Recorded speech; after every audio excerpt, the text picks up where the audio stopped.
Bonjour chers amis, bonjour, bonsoir. Et je vous présente aujourd'hui notre dernier cours.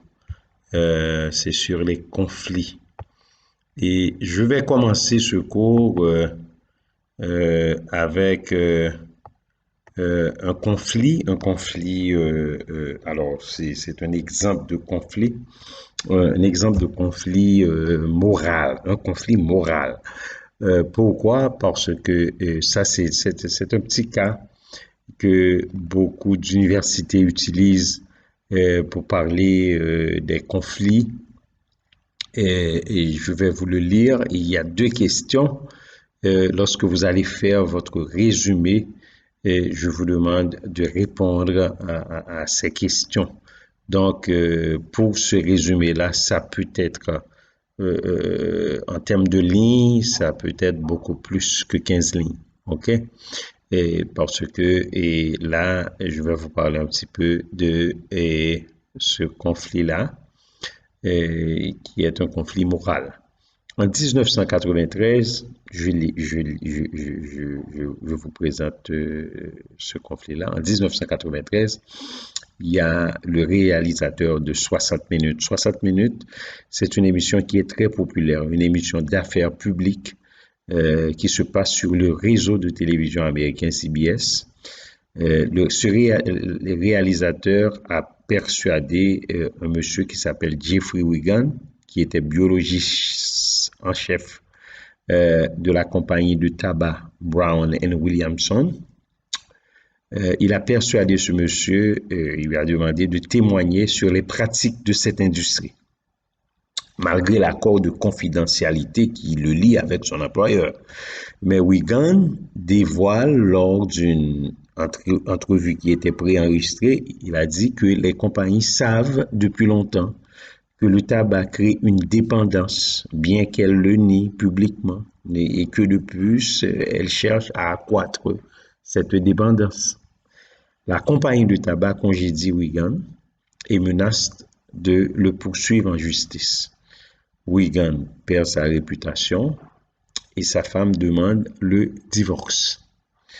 La compagnie intente une action juridique pour empêcher la diffusion de l'enregistrement, mais échoue et celui-ci est finalement télédiffusé une année plus tard, c'est-à-dire en 1994.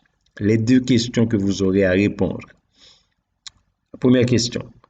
Selon vous, Wigan avait-il l'obligation morale de dévoiler ses renseignements, malgré les conséquences pour lui et sa famille?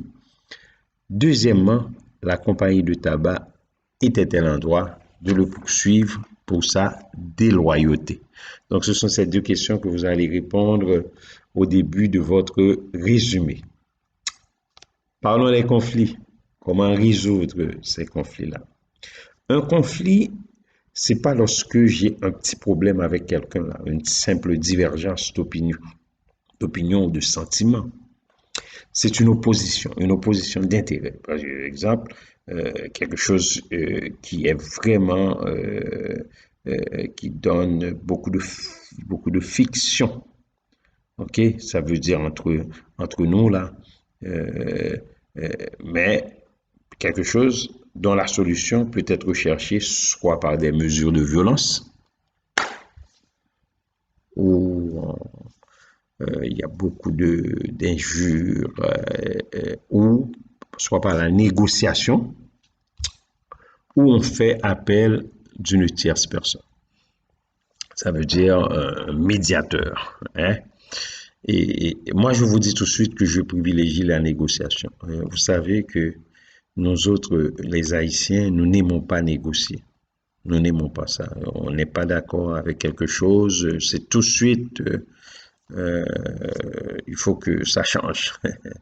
Et par exemple, un jeune qui sort avec une jeune fille, il y a juste un problème.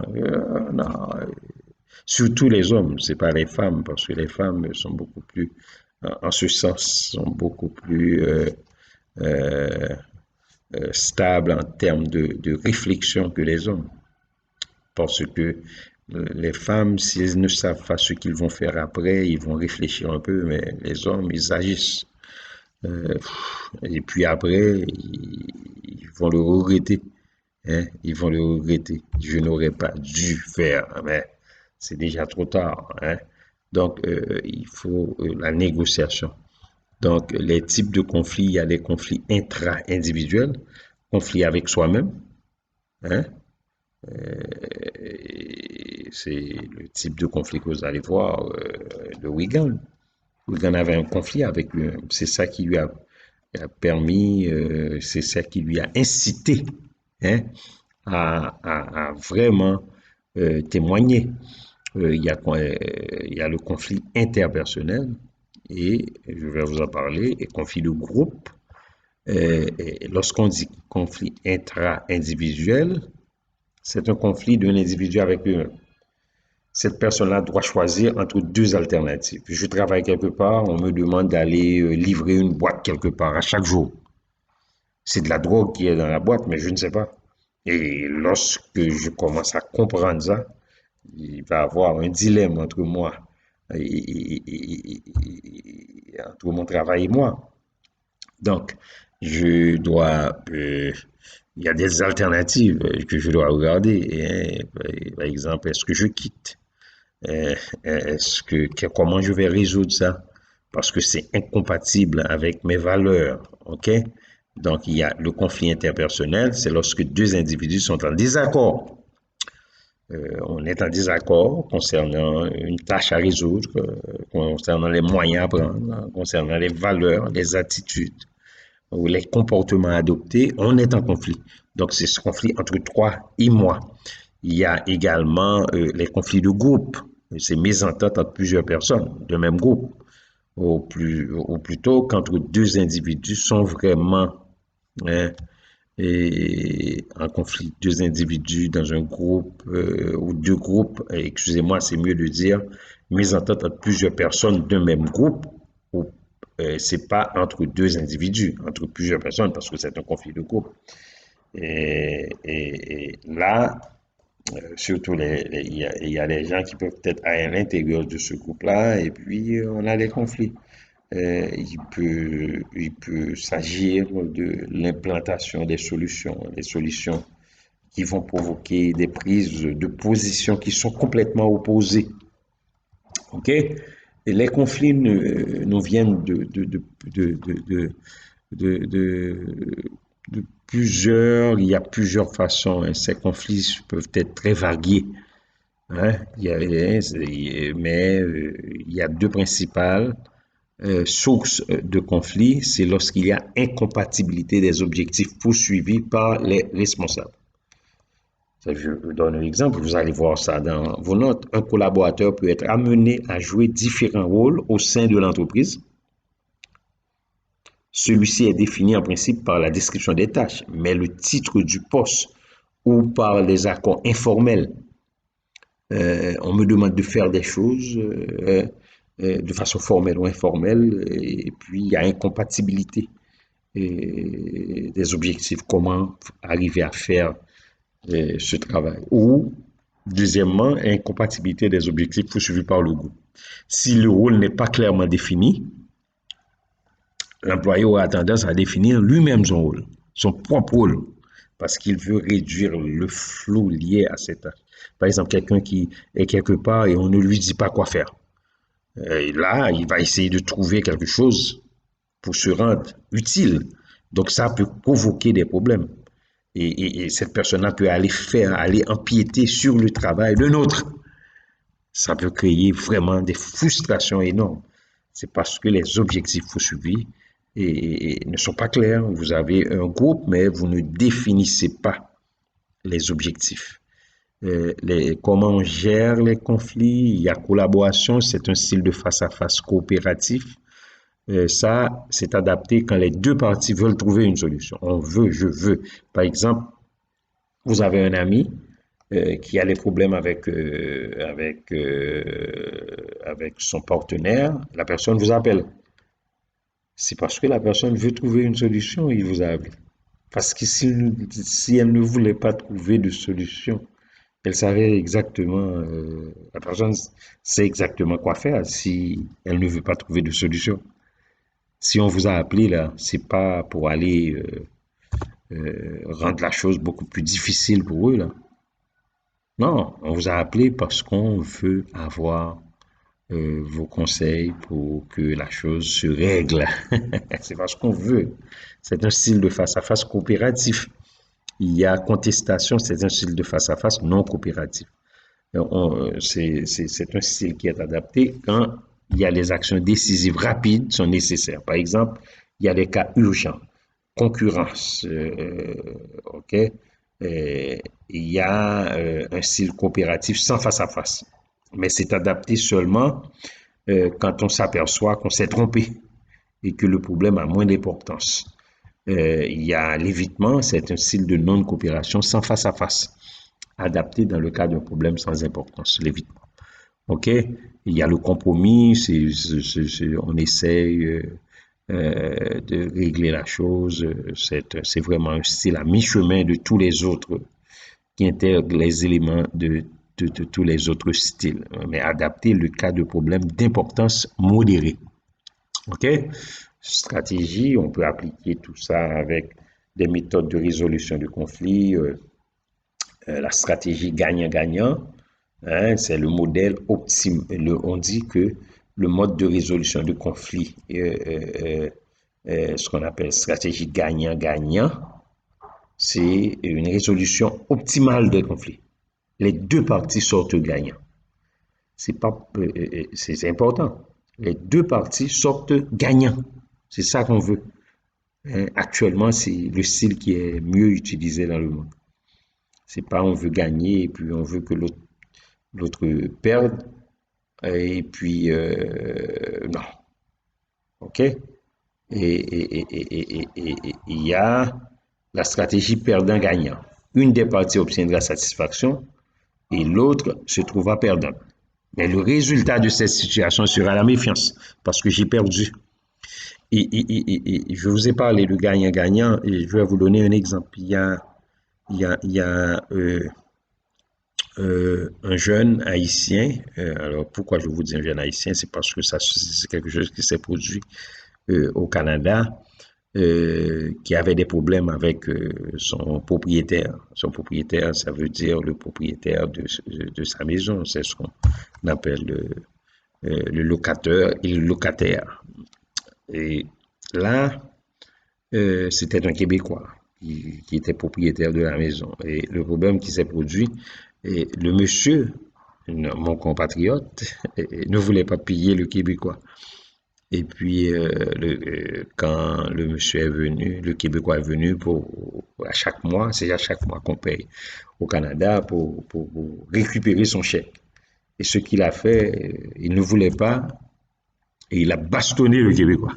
Il l'a battu. Mais le Québécois a appelé la police, parce que là-bas, c'est 911. Il a appelé le 911. Et quand la police est venue pour prendre des déclarations, etc., il a vu qu'on a frappé le Québécois. Mais le monsieur a dit, écoute, non, je ne l'ai pas frappé, ce monsieur-là est raciste, etc. Bon, là, la chose, on a pris les informations, etc., la police, etc., et finalement, il y a eu un procès. Lorsque le monsieur est arrivé par devant le juge, c'est-à-dire mon compatriote l'haïtien, il a dit au juge que le Québécois était un raciste. Le Québécois l'a traité, lui a traité de raciste. Alors le Québécois lui a traité de sale nègre. Parce que le Québécois est vraiment, c'est un raciste. Il a fait son point. Et le juge l'a entendu. Et finalement, le juge lui a donné raison. En quittant le palais de justice, parce que moi, je vous parle de ça parce que moi, je suis un ancien policier, vous savez, je suis un ancien de la gendarmerie royale du Canada. Je suis un ancien. Et on a quelque chose qu'on a vu là. En quittant le palais de justice. Alors, c'est pas le palais de justice, en quittant la salle d'audience, il a trouvé un autre compatriote, un autre haïtien. L'haïtien lui a dit, ah, mon cher, qu'est-ce que tu fais là? Il a dit, bon, c'est un Québécois. Et ce monsieur-là, là, ce blanc-là, qui a brancé avec, mais puis plein d'elle. Et puis le juge, il n'avait même pas encore quitté la salle d'audience. Le juge a entendu tout ça, le juge a demandé, parce qu'habituellement, il y a quelqu'un qui est là pour traduire, hein, un traducteur. Le juge a demandé au traducteur, qu'est-ce qui s'est passé? Le traducteur a dit que le monsieur a dit qu'il a bastonné le Québécois.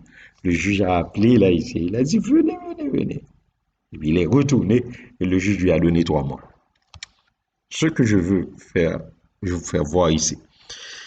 Tu as gagné, mais ce n'était pas le moment de célébrer. Ou en d'autres termes, même si tu as gagné, tu fais semblant que tout est normal. Ça aide aussi dans la stratégie gagnant-gagnant. OK? Donc, perdant-perdant, ça va créer la méfiance. Il y a la stratégie, et alors gagnant-perdant, ça va créer la méfiance. Perdant-perdant, chaque partie peut gagner sur un certain point, mais sur l'ensemble, ils sont tous des perdants. OK?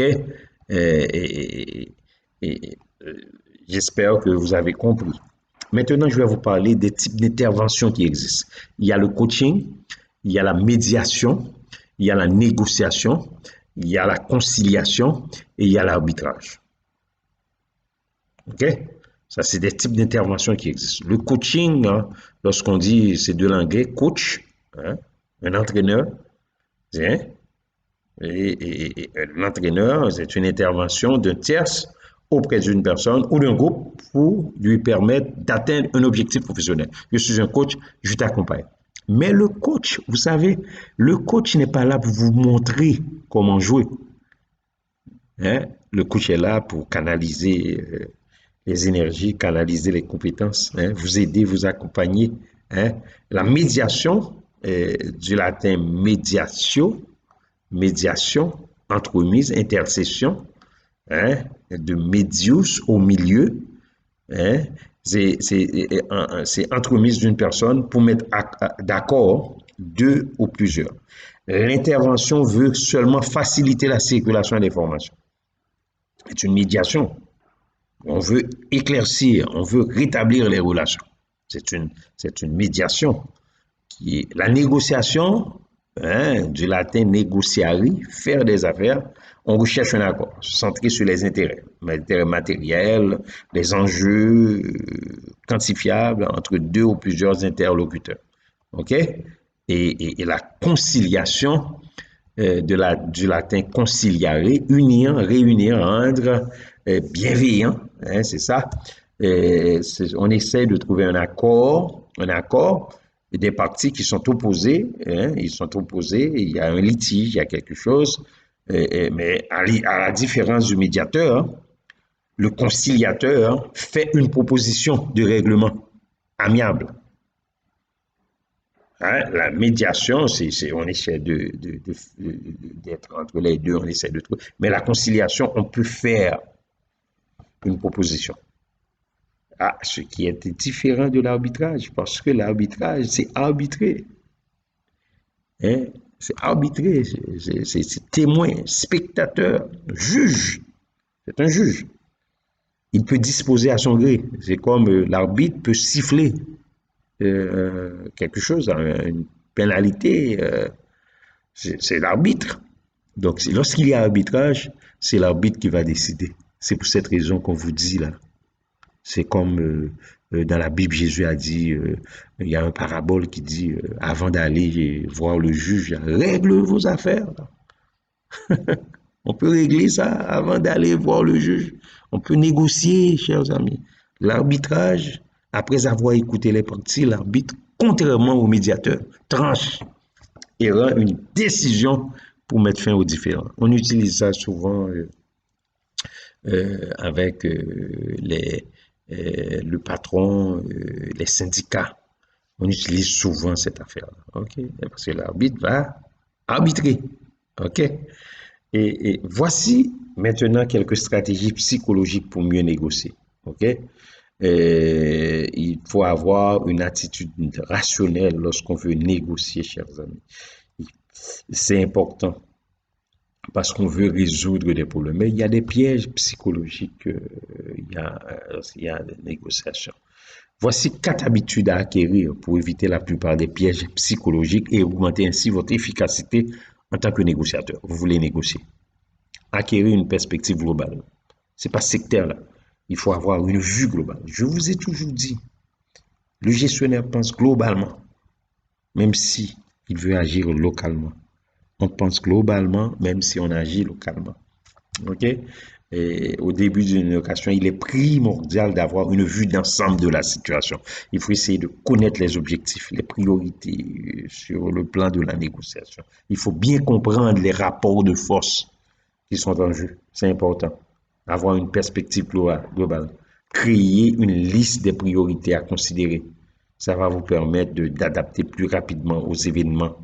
OK? Évaluer les rapports de force en présence. Cela permet d'avoir des ententes plus réalistes. Appliquer le principe de, c'est ce qu'on appelle effeuillage. Ça veut dire débloquer tranquillement la situation. La situation de façon progressive. Situation de chacune, OK, et des parties. C'est important de le faire. Hein? Vous allez voir pourquoi. C'est parce que vous allez avoir une vue beaucoup plus globale. Et ça va vous aider à prendre de meilleures décisions. OK? Donc, il est plus prudent de commencer la discussion par des éléments moins stratégiques pour éviter de transmettre des informations tactiques à un interlocuteur qui déciderait de négocier de façon compétitive. Donc, au début, ça veut dire, il faut, dans une carte, il faut les meilleures cartes, il faut les garder au fur et à mesure, ou pour la fin aussi. Montrer que la collaboration est possible. OK? Donc, 4 étapes. Je vous ai parlé de 4 façons de vous aider, 4 habitudes à acquérir. La première, c'est acquérir une perspective globale. Et dans cette perspective globale, je vous ai dit de créer une liste de priorités à considérer, évaluer les rapports de force en présence, appliquer le principe de l'effeuillage. Deuxièmement, il faut montrer que la collaboration est possible, toujours possible. Ne pas tenir pour acquis que la collaboration apparaît tout naturellement. Au contraire, il faut mettre en place des conditions gagnantes. Adopter rapidement une approche collaboratrice. Il y a les gens qui arrivent, bon, on va le faire autrement, je veux partir, je veux quitter la table de négociation. Oh non, non, non. Non, non. 2 étapes sont indispensables lorsqu'on veut montrer que la collaboration est possible. On est là, envoyer un climat clair du désir de négocier. Je veux négocier avec vous. Je veux négocier avec vous. Là. Éviter de tomber dans une compétition accidentelle. OK? Retarder au maximum la recherche de solutions. C'est important. Il faut savoir donner du temps au temps. Hein? C'est ça. Il y a un de nos présidents qui savait faire ça. Alors, je ne fais pas de politique, vous savez, moi, mais je vous parle au niveau de la gestion. Là. Au niveau de la gestion, il y a des fois l'ancien président qui est mort, je peux en parler, le président Préval, il utilisait le temps. Mais le temps, des fois, le temps était pour lui, mais des fois, c'était contre lui. Mais ce qu'il a fait, il savait utiliser le temps. Il faut utiliser, retarder au maximum la recherche de solutions. OK? D'accord? Et troisième habitude, utiliser des pertes comme levier de négociation. OK? Utilisez les pertes. Ne faites pas d'erreurs stratégiques. Les solutions qui minimisent les pertes ont beaucoup plus de poids psychologique que celles qui proposent des gains. Les solutions qui minimisent les pertes. On minimise les pertes. On utilise les pertes comme levier de négociation. OK? Et sur ce plan, il y a 3 éléments qui sont particulièrement pertinents. D'abord, cibler l'amortissement des pertes de l'autre. Psychologiquement, les gens sont plus préoccupés par ce qu'ils risquent de perdre que par ce qu'ils peuvent gagner. Ça vient de Ross et Stillinger. Il faut s'intéresser aux problèmes et aux préoccupations de l'autre. et faire des propositions qui répondent, ce qui va minimiser le sentiment de perte chez l'autre. Hein, parce que psychologiquement, les gens sont plus préoccupés par ce qu'ils risquent de perdre que par ce qu'ils peuvent gagner. OK? D'accord, chers amis. Désamorcer progressivement la valeur sentimentale, c'est important. Les individus sont vraiment portés à s'attarder ou à s'attacher à un objet qu'ils possèdent depuis un certain temps. Par exemple, vous allez négocier pour une maison, la personne, et la maison représente quelque chose de sentimental parce que ça fait 25 ans depuis que j'ai habité dans cette maison-là. Vous savez, quand je suis venu, et il y a plus de 19-20 ans, on cherchait des maisons parce qu'on voulait acheter une maison, etc. Et puis on est arrivé chez un Haïtien, un compatriote, et puis on a demandé le prix de la maison, etc. Et puis je lui ai posé une question. Je lui ai dit, ta maison est vieille de combien d'années? Maintenant, c'est une façon de parler des Français ou des Québécois. La maison est vieille de combien d'années? Une maison peut être vieille d'un an. Mais ce monsieur-là, puisque j'ai dit, hein, je vous dis, il faut désamorcer progressivement la valeur sentimentale. Puisque je lui ai dit vieille, la maison était vieille de combien? Ah, il était fâché. Il a dit non, c'est pas une vieille maison que j'ai, etc. Mais je l'ai compris. J'étais un petit peu fâché au début. Je lui ai dit, monsieur, c'est parce que vous ne comprenez pas le concept. Je vous ai demandé si la maison avait 1 an, 2 ans, 3 ans, 4 ans. La maison est vieille de combien d'années? Donc, j'utilise ce fait pour vous expliquer la valeur sentimentale. Il ne faut pas négliger dans une négociation la valeur sentimentale. Je dis à la personne, ouais, je sais que ça a été quelque chose de très sentimental pour vous parce que ça fait plusieurs années depuis que vous êtes là. Il va voir que vous êtes en train de partager, hein, avec lui et ses sentiments. OK? Donc, et puis présenter les demandes comme un amortissement des pertes. OK? Puisqu'on cherche à obtenir de l'autre des concessions, on aura tout avantage à présenter nos demandes comme une façon de minimiser nos pertes et non comme un gain. Ça, c'est important, chers amis. Des fois, il y a des gens qui vont présenter les gains. Ah non, non, non, il faut présenter notre demande. Comme je vous dis, c'est comme une façon de faire quoi? Minimiser. Minimiser nos pertes. Il faut le faire, c'est important, chers amis. OK? Donc, je termine avec un conseil pratique. Lorsqu'en négociant, on arrive à une impasse, l'impasse peut s'avérer stratégique, hein, on est dans une période où on doit utiliser de la stratégie, c'est ce que je voulais dire. Il peut s'avérer stratégique d'utiliser les pertes comme levier de négociation.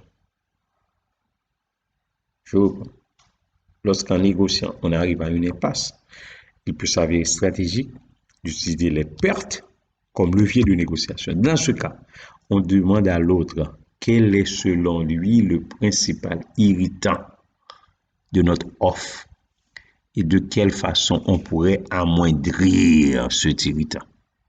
Ça, c'est pas c'est pas ce qu'on veut là, de donner un coup de masse, un coup de poing et puis de partir. Ce dernier est beaucoup plus efficace et bien moins coûteux que proposer un gain. On demande à l'autre quel est selon lui le principal irritant de notre offre et de quelle façon on pourrait amoindrir l'irritant. C'est une technique vraiment extraordinaire lorsqu'on négocie. Okay? C'est un conseil pratique que je vous donne. Partagez la victoire avec l'autre. Partagez la victoire avec l'autre. C'est important, chers amis.